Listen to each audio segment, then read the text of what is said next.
হাওয়া খাচ্ছে, বাড়িতে ঘুম হচ্ছে, এসি গাড়ি করে যাচ্ছে 4 চাকা করে, উনি আমাদের কষ্ট বুঝতে পারছে না, জনসাধারণের কষ্ট বুঝতে পারছে না। হ্যাঁ, একটা মানুষ টোটো করে যাচ্ছে যখন কোনো পেশেন্ট নিয়ে, সকলের তো অবস্থা ভালো নাই যে আমাদের হাওড়া হসপিটাল পর্যন্ত 1000 টাকা মারুতি ভাড়া করে নিয়ে যাবে, 100 টাকা আমাদের টোটো করে দিলে কাজ মিটে যাবে। তার জায়গায় ওনার জন্য 1000 টাকা মারুতি ভাড়া করতে যাবে না। তো আমাদের কথা হচ্ছে, উনি যতক্ষণ না রাস্তা ভালো হচ্ছে উনি আমাদের সাথে টোটো করে যাতায়াত করুন, আমরা ফ্রি পয়সায় ওনাকে ড্রপ করে দেবো। আর আমাদের পেটে করে, আমাদের গাড়ি করে যে মহিলারা যাচ্ছে, পেশেন্টরা যাচ্ছে, ডেলিভারি পেশেন্ট, 1 মাসের 2 মাসের বাচ্চারা গাড়ি দিয়ে ওরম তারা পেটে মারা যাচ্ছে। কিভাবে হচ্ছে ওইগুলো এমএলএ সাহেব জব দিতে পারবে? তুলে দিচ্ছে, এটা পুলিশ ওনারা টাকা খেয়ে বসে আছে। এমএলএ খাইয়ে রেখেছে, সকালবেলা গাড়ি করে গেছে, টাকা খাইয়ে দিয়েছে, পকেট ভর্তি করে দিয়েছে, ওই লেগে আমাদের রাস্তা তুলে দিচ্ছে। কিচ্ছু হচ্ছে না। রাস্তা আমার এলাকার বলে আমরা রাস্তা চাই, রাস্তা ভালো চাই। আমাদের ইমিডিয়েটলি 10 দিনের মধ্যে রাস্তা ভালো করতে হবে। যাবার হচ্ছে কত মানুষ মারা গেছে, কত মানুষের পা ভাঙা গেছে, অ্যাক্সিডেন্ট হয়ে মারা গেছে, উনি চোখে কোনো সারা যাচ্ছে না, কিছু শুনতে পাচ্ছে না। কানে কালা তো, এসি গাড়ি করে যাচ্ছে, চোখে শুনতে দেখতে পায় না। পুলিশ এসে আমাদের মারধর করলে, তুলে দিল। আর কি বলছে রাস্তা হবে, আমাদের বলছে কথা দিয়েছে রাস্তা হবে, এই পর্যন্ত শেষ। আর যদি না হলে আবার আমরা নামবো। মেয়েদের ধাক্কা ধুক্কি দিয়েছে। কোনোদিন আমার নাম কোচি। দেখুন, এই গোটা রাস্তা মানিকপুর থেকে দক্ষিণ সাংগ্রাইল পর্যন্ত, সাংগ্রাইল স্টেশন পর্যন্ত এই রাস্তার বেহাল যা দশা, দীর্ঘদিন 2 বছর এইভাবে বেহাল অবস্থায় থাকার, না যেতে পারছে কোনো প্রসূতি মাকে নিয়ে এই রাস্তায় যাওয়া যাচ্ছে, না কোনো পেশেন্টকে নিয়ে হসপিটালে যাওয়া যাচ্ছে, কোনো কারো চোখে পড়ছে না। 2 বছর রাস্তাটাকে কেটে এইভাবে রেখে দেওয়া হয়েছে। 22 সালে শেষ লগ্ন থেকে পঞ্চায়েত নির্বাচনকে টার্গেট করে করা হয়েছিল, তারপর থেকে আর কোনো রিপেয়ার নেই, কিছু নেই। আমাদের বক্তব্য হচ্ছে প্রায় 6 কিলোমিটার রাস্তা বেহাল অবস্থায় পড়ে আছে, মানুষজন যাতায়াত করতে পারছে না। আমাদের দাবি হচ্ছে মানুষের চলাচল।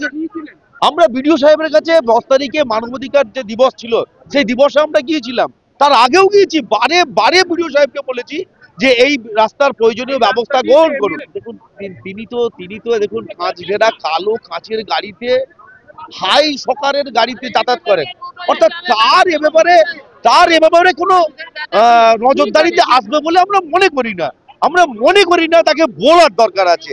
এই এতদিন আমরা এটাকে নিয়ে মাইক মিটিং করছি, আমরা প্রচার প্রপাগান্ডায় আছি, তারপরেও নজরে এলো না একজন। চোখে ঠুলি পড়ে রাস্তাতে যাতায়াত করেন। বলছেন উনি, কেউ বলছে এই কদিন আগে এখানে একটা তৃণমূল মিটিং করে বলছে জলের প্রকল্প। আরে জলের প্রকল্প হয় না কোথাও, জলের প্রকল্প তো প্রতিটা জায়গায় হয়। আজকে আমরা দক্ষিণ এরিয়া কমিটি সিপিএম প্রার্থীর পক্ষ থেকে আজকে পদ অবরোধ করেছি বা পথসভা বিক্ষোভ করেছি। আজকে চাপাতলা থেকে মানিকপুর রিক্সা স্ট্যান্ড পর্যন্ত যে রাস্তার বিহাল অবস্থা, তাই দীর্ঘকাল আমরা বিডিও ডেপুটেশন, পঞ্চায়েত ডেপুটেশন, এমনি আমরা পথসভা সব কিছুই করে আমরা কিছু সাকসেসফুল করতে পারিনি। আজকে তার জন্য আমরা একটা বিশাল ধরনের অবস্থান নিয়েছি।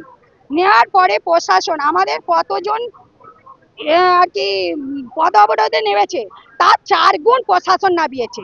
আজকে প্রশাসনের কোন জায়গায় ভূমিকা, সাংগ্রাইল থেকে আমাদের মানিকপুর সাংগ্রাইল স্টেশন থেকে যে রাস্তার পরিস্থিতি, মানিকপুর রিক্সা স্ট্যান্ডের পর্যন্ত,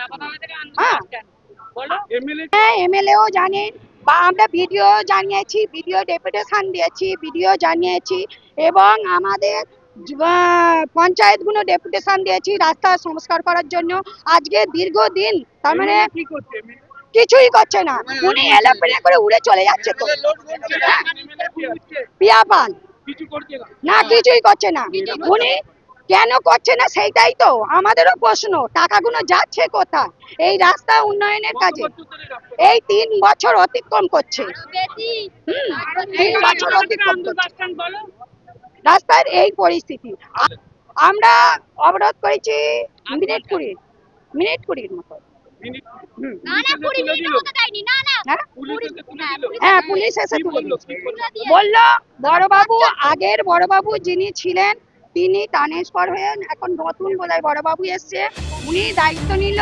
আমাদের দাবি ছিল যে বিডিও সাহেব আসুক, এসে এই আন্দোলনের মোকাবিলা করুক বা করে বলুক যে রাস্তাটা আমরা কবে মেরামত করব। তা উনি বিডিও সাহেবকে ওপরে দায়িত্ব নিলেন। বড় আমাদের যে আমাদের সান্ডাইল থানায় যে বড় ওসি এসছেন, তিনি আমার নাম দীপালি মন্ডল।